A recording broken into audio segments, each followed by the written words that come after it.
Türkiyənin Nəqliyyat və İnfrastruktur Naziri Abdulkadir Uraloğlu CNN Türkiyə müsahibəsində Zəngəzur dəhlizi ilə bağlı son məlumatları açıqlayıb. Nazir bildirib ki, layihə həm Türkiyə, həm Azərbaycan, həm də region üçün mühüm strateji əhəmiyyət daşıyır.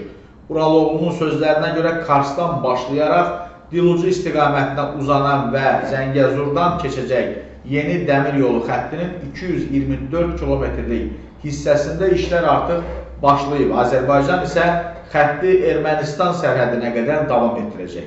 Nazir vurğulayıb ki, proses qarşı tərəflə koordinasiyalı şəkildə izlənilir və qeyd olunur ki, Çindən çıxan yüklərin Avropaya ən qısa zamanda çatdırılması üçün orta dəhliz ən əhəmiyyətli marşrutlardan biridir.